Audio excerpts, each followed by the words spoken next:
Okay, so it's bright and early in the morning, and the motor is just about ready for our super refresh project, and so we are going to get started in changing out the transmission. There's a couple things that I want you to kind of think about doing if you're going to swap out your transmission. Just as important sometimes as the performance of the vehicle is the rubber products that isolate the vibrations. And I want to show you some things that you should automatically be changing out. Now granted, even if you're having somebody else do this, if they are not an Alfa specialist, they probably won't know where to get some of the material that they're going to need to do the job great, so you might need to help them out and to get the parts for them yourself, okay? So, with that said, we're going to get a couple of things going here. On the back of this transmission, right underneath this housing, or I should say inside this housing, is the rear transmission isolation rubber, okay? There are a couple of variations of them, so you got to make sure you're getting the right one for your transmission. This particular one, this is meant for a mechanical transmission, not the hydraulic, okay? So, and there is an up and a down on these, okay? So if you look at it this way, the air gap on top is bigger than the air gap on the bottom, okay? So you have to press those out on the rear of the transmission. So if you're having somebody else do this, let them worry about that, but at least you should probably get the parts for them. And the other thing you should be seriously considering getting at that moment in time is brand new vibration isolators for the hanger on the exhaust. Let me tell you why this is so important and why this is often overlooked. Even in our header, okay, you can potentially crack any given header if you don't support the weight of the exhaust. And the biggest place that needs absolute support is right there at the transmission. It's right where the header meets the exhaust, this first connection point. It's also the greatest tension point as well. If your rubber isolators that are on your transmission hangers, right here, if your rubber isolators are worn, if they're torn, if they're sagging, change them out. They're too cheap of a part to not do this. There's a couple of things you need to constantly remind yourself about this. Improving the driving experience of your car means isolating some of the annoyances, okay? So you definitely want to make sure that your exhaust isn't rubbing or vibrating or banging up against something, because it does affect the driving experience. And I mean, it may not seem like it's that big a deal, but it is a big deal. There's a couple things going on. If the isolators aren't ideally in the good support position and the exhaust isn't hanging ideally as it should, what's going to happen is you're going to put a tremendous amount of stress on the actual headers. Cast iron headers, the factory headers, are notorious for cracking.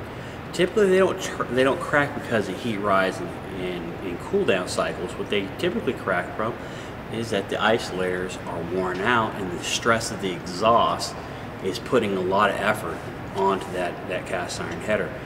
Aftermarket headers are no more susceptible to that than stock ones, okay? If you don't have good hangers in place, you can crack the aftermarket headers as well, okay? So don't overlook the value of a good hanger. Don't ignore the hangers. I can't tell you how many times we've had cars come in here and there's nothing connecting right here at the first pickup point. There are 3 pickup points on these cars, okay? One right here, one right in front of the axle, and one behind the axle. All 3 of those are critical. All 3 of those play an important part. All 3 of those have equal value as far as what should be done. The hangers for these are too cheap for you to worry about expensive taking care of them, okay? So, and there are differences, okay? So make sure that when you do order them, you order them specifically for your year car, okay? So I'm going to change out these on this hanger because these are past it. Not to mention, this hanger is really, grimy and whatnot. So if we're gonna put a nice clean transmission in, it wouldn't be too sensible to put a nice grimy hanger back on. So we're gonna change out the bushings on that. We're gonna change out the transmission. We're gonna show you what key components you need to make sure that you transfer onto the transmission if you're swapping them out. More times than not, your replacement transmission doesn't come with a whole bunch of the accessories that belong on it. Okay, and believe it or not, on these mechanical transmission, there are some parts that are pretty rare and they're very hard to find if they're not on that transmission. Okay, so let's get started. Okay, when tearing one of these down, don't assume that some of this hardware is just routine stuff, because it isn't. Case in point, right here where the clutch mechanism is bolted underneath the transmission, that's actually a fairly unique bolt. Okay, I'll show you what I mean. You can see that it has unique threading here. We zoom this in here.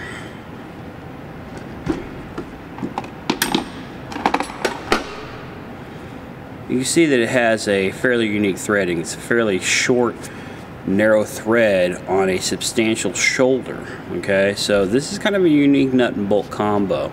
You want to make sure that you stick with this when you put it into the new transmission. This is why.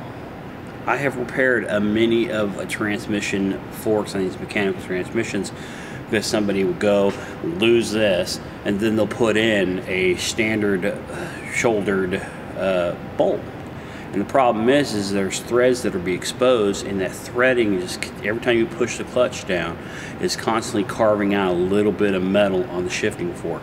So the only way you can fix that is you have to go back in there, weld the entire shifting fork bolt hole, re-drill it, and then you can, go back to using it.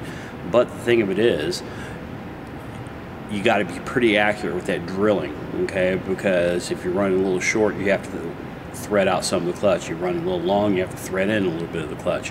So it's not that exact of a science because you have to work with what you're given. But the point is these little bolts, some of them are very, very specifically designed to do very specific jobs. This particular one is a very important one, okay? So don't assume the nuts and bolts on these transmissions are standard grade, because they're not. All right?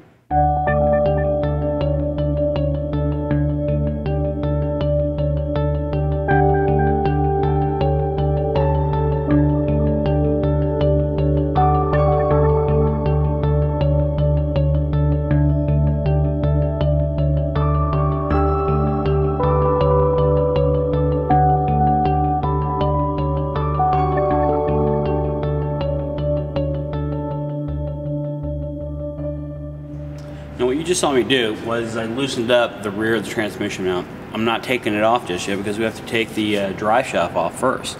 But what I did do is I loosened it up because those are notorious for breaking. And if I have to drill out, I prefer to know a little earlier. So I always just loosen them up just to create that situation, to make sure what I'm getting into before I get too far involved. Alright, so now what we're going to do is we're going to disconnect the drive shaft from the transmission. I'm going to show you a little trick that we use because of the guibo, and then we're going to talk about that guibo and how dangerous they are if you're not aware of what it is you should be looking for. Okay, so if you look real carefully, you can see the cracks right here in the guibo. Okay, so we're not going to reuse this because here is your problem. If this guibo ever breaks loose from the drive shaft and you're at high RPMs going down the road, you're going to have major catastrophic problems. This is a concern a lot of people have had over the years. We've even had people ask us to make a reinforcement shell to go around the transmission cover on race cars because they were always very much aware of it.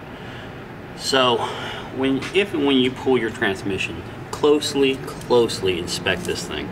Because if you have where the rubber's starting to break away, then you really shouldn't reuse that. Guibos are far less expensive than you could lose in a leg if that thing ever breaks loose. Okay, so we're not going to change the guibo out today, but we are going to change transmission. I'll get a guibo on order, and we'll install that on the next segment. I say that because guibos are actually a bit of a challenge if you've never done it and you're not aware of the system in which you do it under. You don't want to try this without knowing how to do it. It is a real pain in the keister.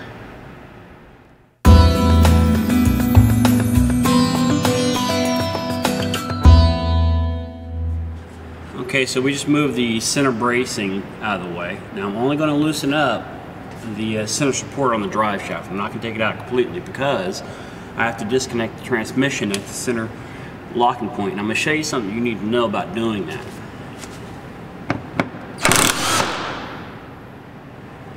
Okay, once again, I'm just loosening up things because this is also another one of those notorious areas that tend to break.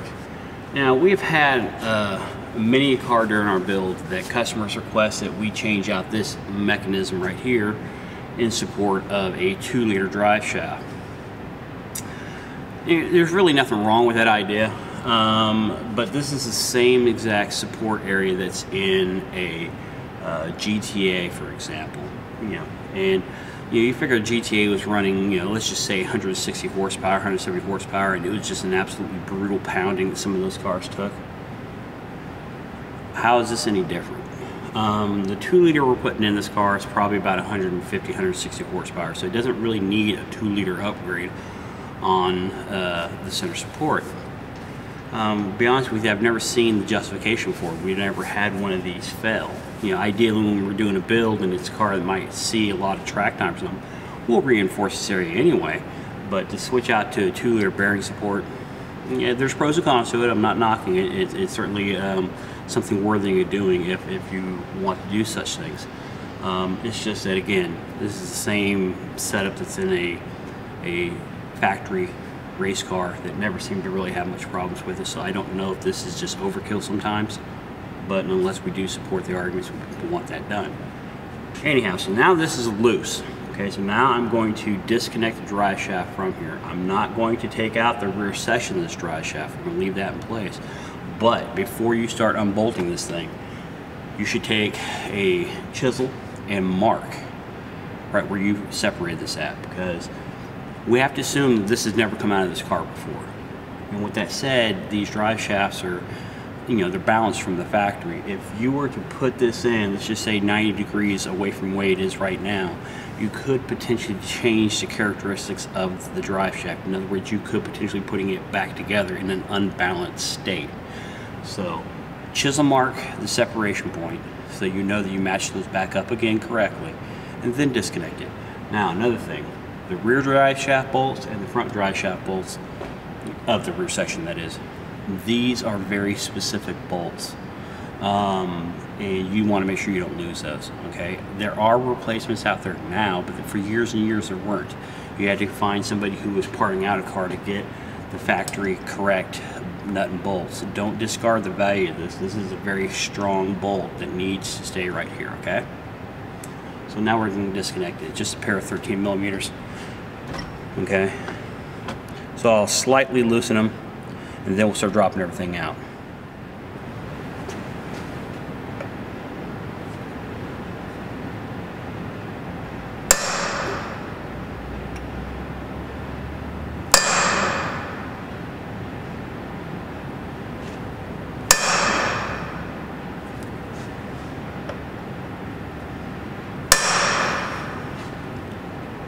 Now, when I mark the drive shafts, I always do it a couple of times because you can easily mistake a scratch that's on the drive shaft for one of these marks. But anytime you're taking out the rear section from the differential, the center section from one another, you should definitely mark them. Very important. Very, very important. Okay, so now I'm going to take out a pair of 13 millimeters, and we'll start loosening up this drive shaft from the front half. That's interesting. This is already loose. I've never taken this apart. So it might have been time for a major maintenance on this anyway. That's just pure luck. I mean, I don't know if all 4 of them are going to be loose, but the very first one was. Now, I'm pretty sure I mentioned it before, but if you're doing a lot of at-home builds on your car, it's a really good idea to send your drive shaft out to get balanced. Typically, a place that specializes in trucks is a good place to get it balanced. I say that because heavy-duty trucks come with almost the same kind of drive shaft as these, just much larger than these. Okay, the second one is also very loose. There's no evidence of maintenance ever being done here, so I don't know if there was or wasn't. But that's not cool. Wow, that's really loose. If you think about it, this is kind of a creepy situation, because if we were just doing a refresh on the motor and not bothering with the transmission, we most likely wouldn't even found this. Can you imagine buzzing down the highway 60 miles an hour or something, all of a sudden this thing comes loose on you.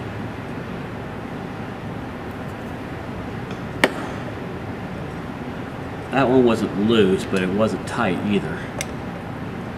I mean, it should require a considerable amount of strength to separate this thing.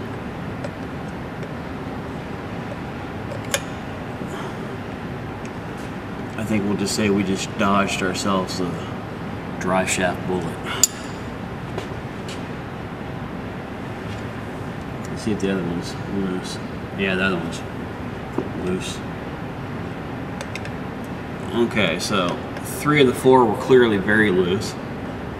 The 4th one wasn't, didn't even have 15 pounds of torque on it, to give you an idea of how loose that is. Yeah, not cool.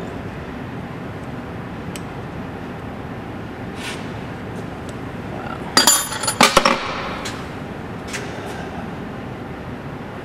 Hey, maybe that should be a tech tip. Maybe you guys should, get under your cars and see if these are tight.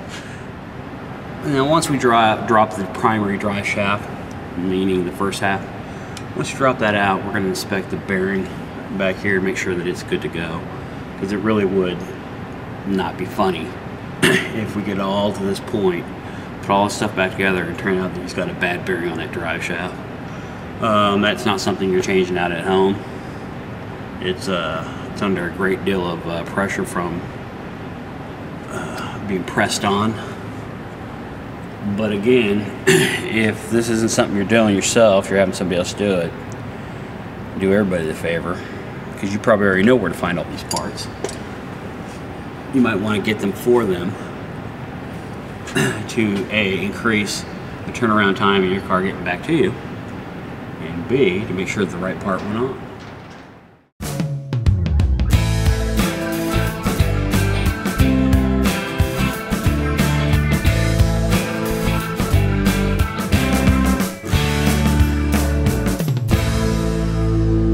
I don't think you can see this, but there's supposed to be a Zerk fitting right here to be able to grease that coupler. There's not one there. Instead, what's there is a machine screw plugging the hole. I think we are going to just change these out, because that's not cool. This is another area with all those specially designed bolts, okay? Not so much the transmission housing, although they are kind of unique, but the bolt that holds the shifter to the actual transmission, very, very unique bolt. It's an extremely hard bolt, and I'm not aware of anybody reproducing that bolt. So be cautious as to not to lose that bolt, because it's kind of a critical piece, okay? It's designed to take an absolute punishment without yielding, and so it's just an FYI.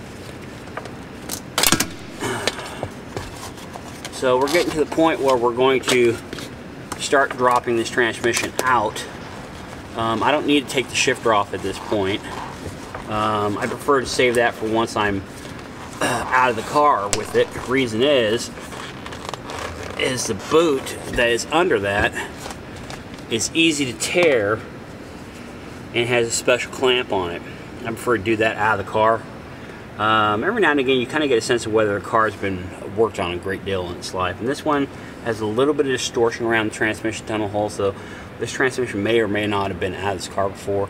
You tie that in conjunction with the fact that we found the drive shaft immensely loose, and it's a very good possibility somebody has tried to do some sort of service on this at one point in time. Now it's time to take the transmission out.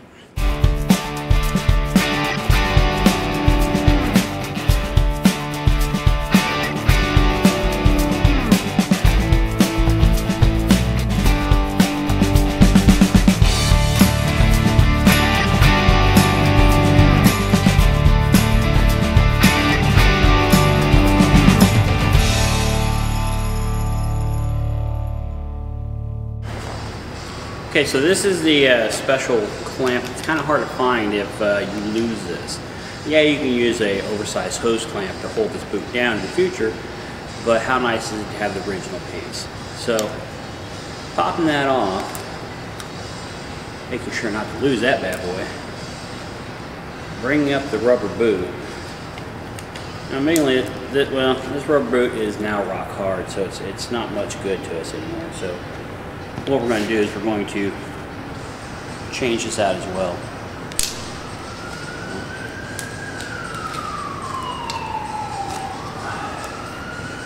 But anyway, so there is that extremely rare, oh so hard to find, transmission shifter bolt.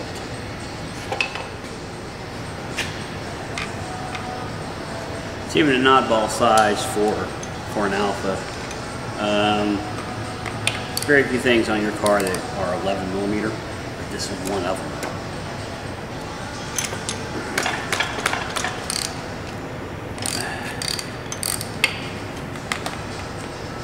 So you send your transmission out, you get it serviced because you want to tackle most of this yourself, which is cool. You're making sure you don't lose these very precious and hard to find nuts and bolts. There's a couple things you need to keep in mind.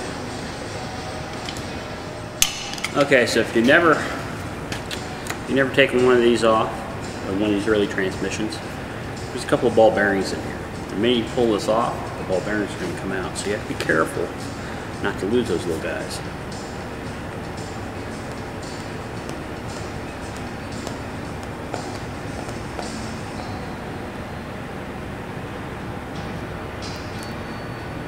There they are, 2 little ball bearings.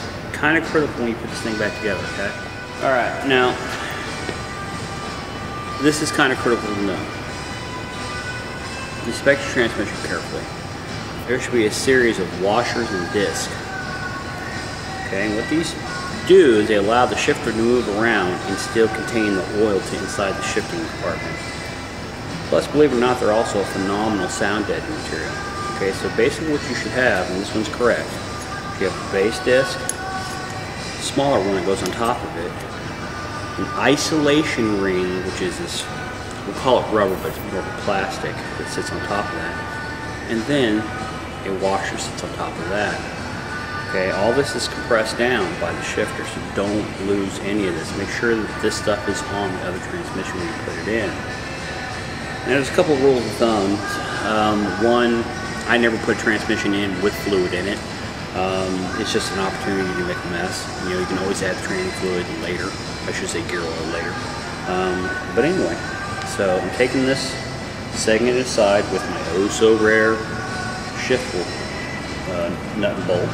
Set this off the side with the ball bearings and the shifter. All those components are kind of hard to come by, and you don't want to lose any of them. Okay, so I'm setting those aside. All right. Now, we're going to change the guibo on this. We didn't plan on it, but quite honestly, that's error on my behalf. We should have always expected to change the guibo on the universal joints and the drive shaft because those are pretty knackered. When you're at this point, there's no reason to skip important essential pieces like that. Look like the transmission has come out of this car before. I have a feeling this has been replaced at some point in time because there's this old tag hanging on a wire, what we call a toe tag, that was on this thing.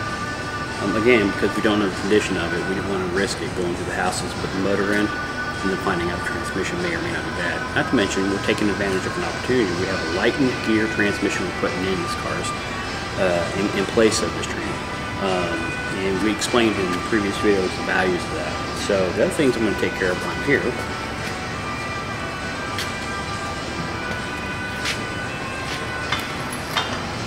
It's not that common for the belly pan to be missing, but what is common, and I'll show you when I take it off, is right where the shifting fork goes in, there's another plate there with a rubber gasket. I almost see those going all the time. This one has them, so we've got to be sure we take those parts. We put them on the new transmission because those are the cool little things that just make the overall nuances of the car what it should be. So we'll start taking those off now. Okay, so I'm going to take the drive shaft off, or the remaining essence of it. What's nice about this one is it still has the lock washers on it, or I should say the locking nuts on them. Kind of like a little spring-formed nut that really does a good job. Don't overlook the value of these things. They work really well. We when we have them, we're doing the car, when we send the car out, get all the nuts and bolts zinc coated. we make sure these definitely get their black oxide on them, because if they still work, they still work. Anyhow, so this is all 19mm stuff. What I'm doing is I'm taking the weevil off with the shaft instead of taking it off of the other way.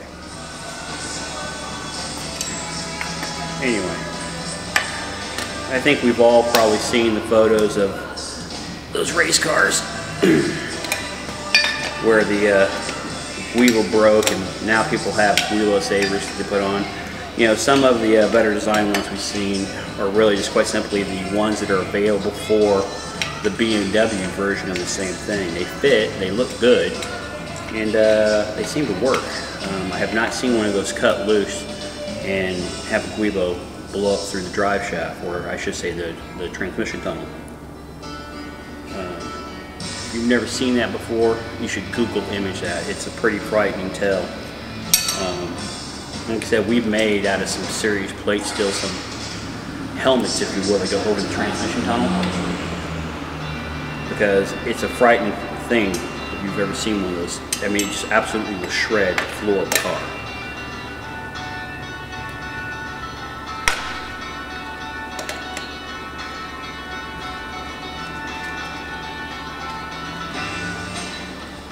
Now, when we get the new guibo in, I'll explain to you the do's and don'ts on that if you never changed one. You can absolutely ruin one in seconds if you're not, you know, aware of how it goes in. It's walked out about as far as it's going to walk. This transmission still has a piece you almost never see anymore. A little rubber isolator. All this does is as the drive shaft is floating on this socket, keeps it from banging and making an annoying vibration, if you will, onto the actual transmission which you fill in the shifter. But it's still there, so we'll put that on right now. Okay, this is the rear transmission mount. You can see how this one is literally a right angle. The 69 version, this sets back a little bit, and it's on a 30-degree angle, if you will. Okay, so for those of you who don't know, there are different types of rear mounts. Make sure you have the right one for your car, because the 69 one, for all the obvious reasons, is pretty hard to find. Okay, so now we're going to take this off, and then we're going to spec the rear mount. Remember, I was telling you that if you're going to change out a transmission, you should automatically change out the rear transmission mount, which is a rubber. Don't do a neoprene one. Neoprene is good when we're trying to contain energy. Rubber is ideal when we're trying to contain oscillating energy. Okay, there's pros and cons. In other words, sway bar mounts, that's just a crushing. Okay, so neoprene is fine there, but transmission mounts, neoprene is not a good idea. Okay, that's rubber, because that is an active vibration area. Anything that's an active vibration area, I would stick with rubber. Neoprene's a little too hard and transmits too much noise back to the car. Food for thought. So I'm going to take this off, we'll inspect that. Then we're going to take the exhaust hanger off, and we're going to start pressing those out. And we'll just keep chugging along here.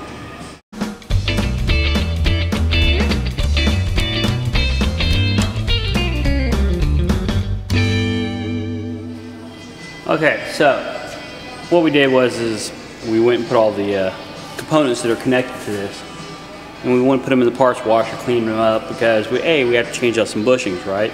But B, there's no real reason to transfer all those greasy, grimy parts back onto the car, because if you think about it, you have rubber components. The biggest enemy of rubber are two things: one, heat, and petroleum. Okay, so if we left greasy, grimy bits on the parts, the new rubber, it's only going to start breaking down a little bit faster, so there's no reason to not clean those up, right? So anyway, again, this is the transmission for our Giulia Super. And what I'm going to do is I'm going to zoom in here a little bit, okay, because I want you to see something. I want you to pay attention to this piece back here. Okay, so now this is the rear mount for our transmission of our Super. And what I found always somewhat interesting was every time we pulled a transmission out of a Super, we've always found these aluminum slugs in the front and in the rear, I should say at the 3 o'clock and the 9 o'clock position. Though this is the same mount that would have been on a GT, I've never found these aluminum slugs in a GT or a Spider. I've always found them in the Super Sub. I'm not really sure what the purpose is, other than maybe just lateral movement to contain it. But what I'm going to do is I'm making sure I'm putting these back. Okay, so I'm going to take this transmission off. I'm going to put the new transmission back on here. But next what we're going to do is we're going to take the exhaust hanger mounts and disassemble it. We're going to press out the old bushings and put in new ones. And at that point, we're ready to start assembling this again, okay? And we'll talk about some of those metal components that we're transferring and how the importance of some of those items are to make sure that you keep them.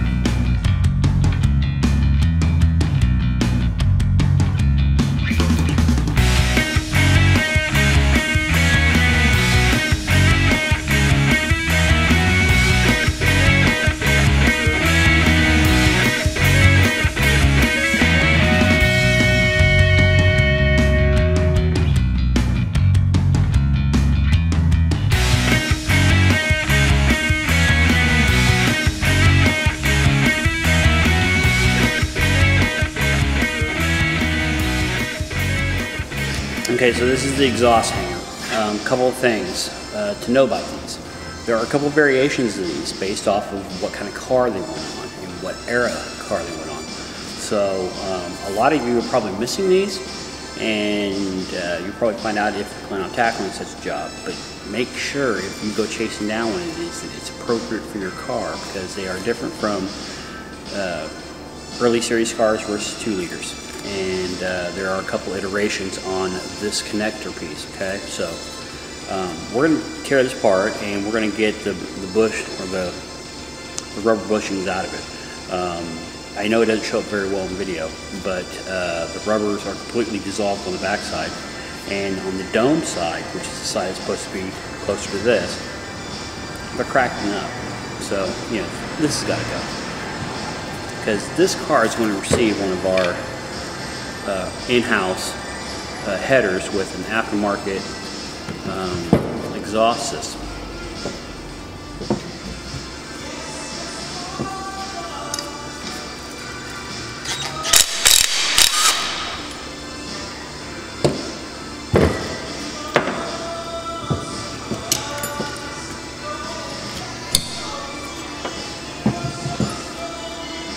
All right, that's it. So now we're going to take this over to the press these out, and then push them in.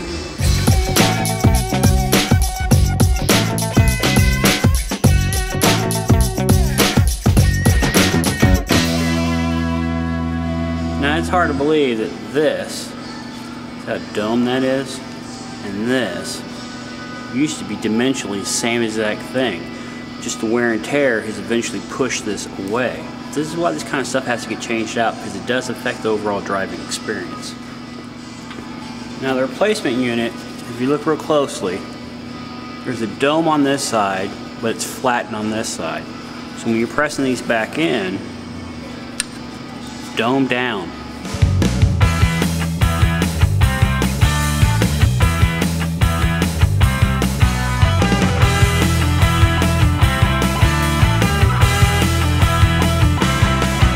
Okay, so now that we've got our new bushings pressed in, all we're going to do is merely bolt it back together.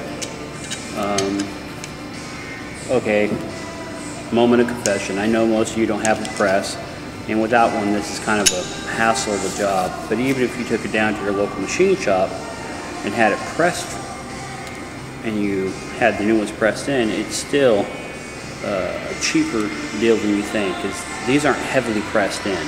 So it won't take a whole lot of time for somebody to press them out. And odds are, most good machine shops wouldn't even charge you for the actions. It would take a few minutes. That was that. And that's how simple that is. But see, that right there, just putting in new bushings all the way around is so worth it. It's a little less noise in the car that you don't want to hear, to create room for the noise you do want to hear, which is that motor. Okay, now that this is all cleaned up, and again, this is just a refresh job, not a restoration, so we're not going to send all these components out, getting powder coated and everything. That's not where the owner wants to be on this. So we're just going to bolt this back on, and that's leaving us only one other item I need to put on there before the transmission back. So the the shifter in these isn't exactly on square. It's actually, the notching is at an angle, so the driver would be shifting from an angle that's natural to him. So where if it was squared up, it would be a little more articulated, a little more uncomfortable to be consistent shifting. So remember, some of the hardware, especially associated with the drivetrain, is fairly unique hardware that needs to make sure you stick with where it all goes. This bolt and nut right here is one of those cases. It's a unique, extremely hard nut and bolt. Okay, so don't lose them. If you're going to tackle this yourself, you're not really familiar with what the hardware looks like, I would suggest that as you tear it down, you individually bag the stuff to mark where it came from. That way you are consistent with putting it back together where it belongs. Now, I'm going to tighten this down in a minute, but because I have a transmission jack and because I have lifts, I can put the shifter in now and be able to put it inside the car. But if you don't have all these unique tools to make this happen for yourself, I would suggest you don't put this on yet. Put all the disc in, put a zip tie holding it all to the shaft, and then put it in, and then you can mount this later. Now I'm going to have to go back and deal with this later anyhow, because I don't have one of these rubber boots in stock, but this one needs to be replaced because it's not rubber anymore. It's actually hard plastic at this point. But I'm going to leave it here just for now, just for nothing else, dust prevention. But I'm going to tighten this down first, and then we'll put the transmission in. Just to give you an idea how unique this is, that's an 11mm nut.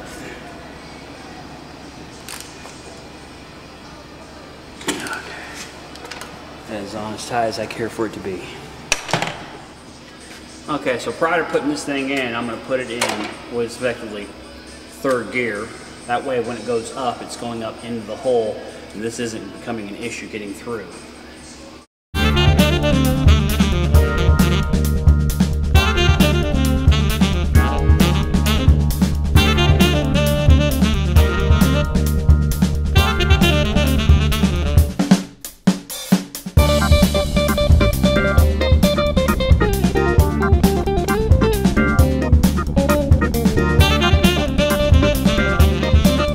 Okay, so I have this support jack that's going to stay here overnight because I need to get a new guibo, and I won't be able to have that till tomorrow. So when the guibo goes in, then I can put the drive shaft section on here. Once I put that section in, I can tie it back on the braces here and put the cross section back in. And at that point in time, the transmission is okay to stand on its own.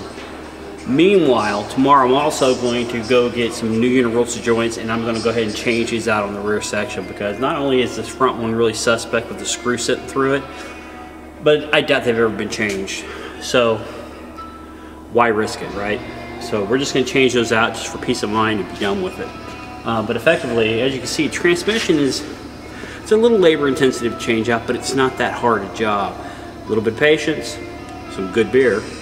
You can do this quite easily at home. All right.